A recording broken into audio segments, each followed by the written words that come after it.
Welcome all. Plus two കഴിഞ്ഞിരിക്കുന്ന വിദ്യാർത്ഥികളുടെയും രക്ഷിതാക്കളുടെയും മുന്നിലുള്ള വലിയൊരു ചോദ്യചിഹ്നമാണ് ഇനി ഏത് കോഴ്സ് പഠിക്കുമെന്നുള്ളത്. കുറേ ആൾക്കാർ എഞ്ചിനീയറിംഗ് എൻട്രൻസ് എഴുതിയിട്ടുണ്ടാകും, അതിൻ്റെ റിസൾട്ട് വെയിറ്റ് ചെയ്തിരിക്കുകയായിരിക്കും. അപ്പോൾ എഞ്ചിനീയറിങ്ങിനെ കുറിച്ചും പ്രത്യേകിച്ച് ഇലക്ട്രിക്കൽ എഞ്ചിനീയറിങ്ങിനെ കുറിച്ചുമുള്ള ഒരു ഷോർട്ട് വീഡിയോ ആണ് ഇവിടെ ഉദ്ദേശിക്കുന്നത്. ഞാൻ Srikanth, assistant professor, college of engineering, Trikaripur. കേരളത്തിലെ എഞ്ചിനീയറിംഗ് വിദ്യാഭ്യാസം ഒരു മേജർ ചേഞ്ച് സംഭവിക്കാൻ പോവുകയാണ്. കുറച്ചും കൂടി തൊഴിലധിഷ്ഠിതമായ കോഴ്സുകൾ ആഡ് ചെയ്യുന്നു. 3 വർഷം കൊണ്ട് തിയറി കോഴ്സുകളെല്ലാം തീർത്ത് അവസാന വർഷം പ്രോജക്ട്സും ഇൻറ്റേൺഷിപ്പുമായിട്ട് ഈ രീതിയിലാണ് അത് വിഭാവനം ചെയ്തിരിക്കുന്നത്. അപ്പോൾ ഇനി എഞ്ചിനീയറിങ്ങിൽ ഏത് കോഴ്സ്, ഏത് ബ്രാഞ്ച് ചൂസ് ചെയ്യണം എന്നുള്ളതാണ് അടുത്തൊരു ചോദ്യം. ആക്ച്വലി ബ്രാഞ്ചിനേക്കാളും ഇമ്പോർട്ടൻ്റ് എന്ന് പറയുന്നത് ഇൻസ്റ്റിറ്റ്യൂഷനാണ്. നല്ലൊരു പ്ലേസ്മെൻറ്റും നല്ല പഠന സാഹചര്യവുമുള്ള ഒരു ഇൻസ്റ്റിറ്റ്യൂഷൻ ചൂസ് ചെയ്യുക എന്നുള്ളതാണ് പ്രധാനം. രണ്ടാമത്തെ ഒരു ഫാക്ടർ എന്ന് പറയുന്നത് കുട്ടികളുടെ ആപ്റ്റിറ്റ്യൂഡ് അല്ലെങ്കിൽ അവരുടെ താല്പര്യം എന്ന് പറയുന്നതാണ്. പലപ്പോഴും ഈ താല്പര്യം തുടക്കത്തിൽ തന്നെ തിരിച്ചറിയാൻ പറ്റാറില്ല. അപ്പോൾ എല്ലാവരും ചെയ്യുന്നത് എന്താണെന്ന് വെച്ച് കഴിഞ്ഞാൽ മറ്റ് പലരും പറയുന്ന ഏതെങ്കിലും ഒരു പർട്ടിക്കുലർ ബ്രാഞ്ചിലേക്ക് അല്ലെങ്കിൽ ട്രെൻഡിങ് ആയിട്ടുള്ള ഏതെങ്കിലും ബ്രാഞ്ചിലേക്ക് പോയി ജോയിൻ ചെയ്യുന്നു. ഇതിന് പകരം നമ്മൾ എല്ലാ ബ്രാഞ്ചുകളെ കുറിച്ചും അറിയാം, അതിൻ്റെ സാധ്യതകളെക്കുറിച്ച് അറിയാം, താല്പര്യം അനുസരിച്ച് കറക്റ്റ് ആയിട്ടുള്ള ഒരു ബ്രാഞ്ച് ചൂസ് ചെയ്യുക എന്നുള്ളതാണ് കാര്യം. മാത്രമല്ല ഈ ഡിമാൻഡ് എന്ന് പറയുന്നത് ഒരിക്കലും കോൺസ്റ്റൻ്റായി നിൽക്കുന്ന ഒരു കാര്യമല്ല. അത് ഓരോ കാലഘട്ടത്തിലും മാറി മാറി വരുന്ന ഒന്നാണ്.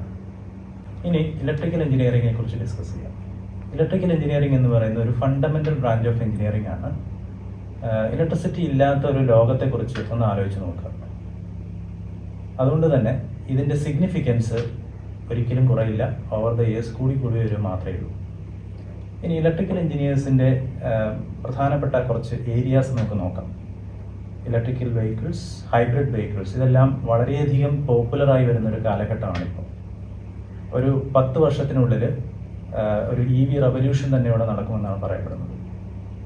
അപ്പോൾ അതിൻ്റെ ലീഡേഴ്സ് എന്ന് പറയുന്നത് ഇലക്ട്രിക്കൽ എഞ്ചിനീയേഴ്സ് ആയിരിക്കും. പിന്നെ വേറൊരു ഏരിയയാണ്, പ്രധാനപ്പെട്ട ഒരു ഏരിയയാണ് renewable energy systems, solar, wind പോലെയുള്ള പവർ ജനറേഷൻ.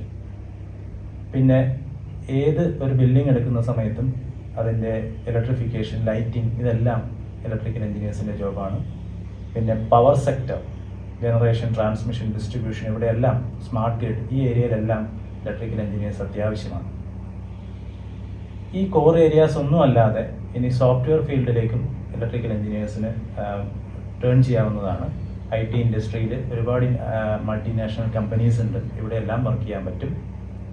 പിന്നെ ഇൻ്റർ ഡിസിപ്ലിനറി ആയിട്ടുള്ള മറ്റ് areas like robotics, artificial intelligence, automobile, ഇവിടെയെല്ലാം ഒരുപാട് ഇലക്ട്രിക്കൽ എഞ്ചിനീയേഴ്സ് വർക്ക് ചെയ്യുന്നു.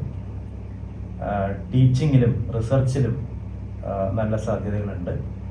പിന്നെ ഇതൊന്നും അല്ലാതെ ജനറൽ ആയിട്ടുള്ള ബാങ്കിങ്, മാനേജർ, IAS, ഏതൊരു ഗ്രാജുവേറ്റിനും ചെയ്യാവുന്ന ജോലികളെല്ലാം ഇലക്ട്രിക്കൽ എഞ്ചിനീയേഴ്സിനും ചെയ്യാവുന്നതാണ്. ഇനി ഇന്ത്യയിൽ ഗവൺമെൻറ് സെക്ടറിലും പ്രൈവറ്റ് സെക്ടറിലുമുള്ള ഇലക്ട്രിക്കൽ കമ്പനീസ് ഏതൊക്കെയാണെന്ന് നോക്കാം. മെയിനായിട്ട് ഇന്ത്യൻ റെയിൽവേ നമ്മുടെ ഗവൺമെൻറ് സെക്ടറിലെ വലിയൊരു ജയൻ്റാണ്. അതുപോലെ DRDO, പിന്നെ BHEL, HAL പോലെയുള്ള public sector undertaking, Navratna companies, പിന്നെ ISRO, പവർ ഗ്രിഡ് കോർപ്പറേഷൻ, ഇങ്ങനെ ഇഷ്ടം പോലെ ഓപ്ഷൻസ് അവിടെ അവൈലബിൾ ആണ്. ഇവിടെ എല്ലാം നല്ലൊരു സാലറി പാക്കേജ് തന്നെ, അട്രാക്റ്റീവ് ആയിട്ടുള്ള സാലറി പാക്കേജ് തന്നെ ഓഫർ ചെയ്യുന്നുണ്ട്. പിന്നെ പ്രൈവറ്റ് സെക്ടറിലേക്ക് പോയി കഴിഞ്ഞ് കഴിഞ്ഞാൽ ABB, ഷ്നൈഡർ, L&T, സീമെൻസ്, ഇങ്ങനെയുള്ള ബോഷ് പോലെയുള്ള കമ്പനീസ്, പിന്നെ സോഫ്റ്റ്വെയർ ഫീൽഡിലെ ഇൻഫോസിസ്, TCS പോലെയുള്ള കമ്പനീസ്, ഇങ്ങനെ ഇഷ്ടംപോലെ ഓപ്ഷൻസ് അവൈലബിൾ ആണ്. പിന്നെ കേരളത്തിലെ കമ്പനീസ് നോക്കിക്കഴിഞ്ഞാൽ KSEB എന്ന് പറയുന്നത് ഏറ്റവും കൂടുതൽ ഇലക്ട്രിക്കൽ എഞ്ചിനീയേഴ്സിനെ ഹയർ ചെയ്യുന്ന ഒരു കമ്പനിയാണ്. പിന്നെ ഇൻസ്പെക്ടറേറ്റ്, PWD, LSGD, ഇവിടെയൊക്കെ നല്ല പോസ്റ്റുകൾ ഇഷ്ടംപോലെയുണ്ട്. അസിസ്റ്റൻ്റ് എഞ്ചിനീയർ, സബ് എഞ്ചിനീയർ പോലെയുള്ള പോസ്റ്റുകൾ. പിന്നെ DTEൻ്റെ അണ്ടറിലുള്ള പോളിടെക്നിക് കോളേജുകളിൽ ലെക്ചറായിട്ട് വർക്ക് ചെയ്യാൻ പറ്റും. എഞ്ചിനീയറിംഗ് കോളേജിൽ അസിസ്റ്റന്റ് പ്രൊഫസറായിട്ട് വർക്ക് ചെയ്യാം വിത്ത് MTech. പിന്നെ ടെൽക്ക്, കെൽട്രോൺ പോലെയുള്ള പബ്ലിക് സെക്ടർ അണ്ടർടേക്കിങ്ങുകളുണ്ട്. പുറമേയുള്ള സാധ്യതകൾ നോക്കിക്കഴിഞ്ഞാൽ വിദേശത്ത് ഇലക്ട്രിക്കൽ എഞ്ചിനീയേഴ്സിൻ്റെ ഏറ്റവും നല്ല ഓപ്ഷൻ എന്ന് പറയുന്നത് ബിടെക്കിന് ശേഷം ഒരു മാസ്റ്റർ ഓഫ് സയൻസ് എടുക്കുക എന്നുള്ളതാണ്. ഇഷ്ടംപോലെ റെപ്യൂട്ടഡ് യൂണിവേഴ്സിറ്റീസ് ഇത് MS ഓഫർ ചെയ്യുന്നുണ്ട്. പിന്നെ മറ്റ് പല പ്രോജക്റ്റുകളിലും മൾട്ടി ഡിസിപ്ലിനറി പ്രോജക്റ്റുകളിൽ കൺസൾട്ടൻ്റായിട്ട് വർക്ക് ചെയ്യാൻ പറ്റും. പിന്നെ പല ടോപ്പ് യൂണിവേഴ്സിറ്റീസിലും റിസർച്ച് സ്കോളറായിട്ട് വർക്ക് ചെയ്യാം. പവർ സെക്ടറിൽ ഇഷ്ടംപോലെ ഓപ്പർച്യൂണിറ്റീസ് നമ്മുടെ വിദേശത്ത് പല രാജ്യങ്ങളിലും ഉണ്ട്. നമ്മൾ മുമ്പ് ഡിസ്കസ് ചെയ്ത പോലെ ഇലക്ട്രിക്കൽ എഞ്ചിനീയറിങ്ങിൻ്റെ പ്ലേസ്മെൻറ്റ് സാധ്യതകൾ നന്നായിട്ട് ബൂം ചെയ്തിട്ടുണ്ട് ഇപ്പോൾ.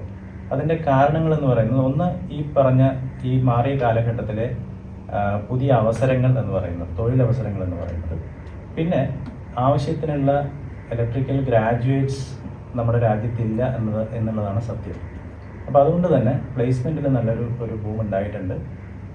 ഫോർ എക്സാമ്പിൾ ഞാൻ വർക്ക് ചെയ്യുന്ന college of engineering Trikaripur electrical department final year സ്റ്റുഡൻസിൽ 75% ഓളം സ്റ്റുഡൻസ് ഓൾറെഡി പ്ലേസ്ഡ് ആയിട്ടുണ്ട്. അതും 44ഓളം ഓഫറുകൾ കിട്ടിയിട്ടുണ്ട്. ഇതെല്ലാം കോർ ഇലക്ട്രിക്കൽ കമ്പനീസിലുമാണ്. ഇനി ഇലക്ട്രിക്കൽ എഞ്ചിനീയറിംഗിൽ എന്തൊക്കെയാണ് നമ്മൾ മെയിനായിട്ട് പഠിക്കുന്നത് എന്നുള്ളത് നോക്കാം. Engineering, mathematics, science, humanities, computer programming, ഇതെല്ലാം കോമൺ ആയിട്ട് എല്ലാ ബ്രാഞ്ചിലും വരുന്ന സബ്ജക്ട്സുകളാണ്. പിന്നെ power system, electrical machines, electronics പോലെയുള്ള കോർ സബ്ജക്ട്സുകളുണ്ട്. പിന്നെ ആപ്ലിക്കേഷൻ ഓറിയൻറ്റഡ് ആയിട്ടുള്ള electric vehicles, renewable energy systems, artificial intelligence, ഇങ്ങനെയുള്ള സബ്ജക്റ്റുകളും നമ്മൾ പഠിക്കുന്നുണ്ട്.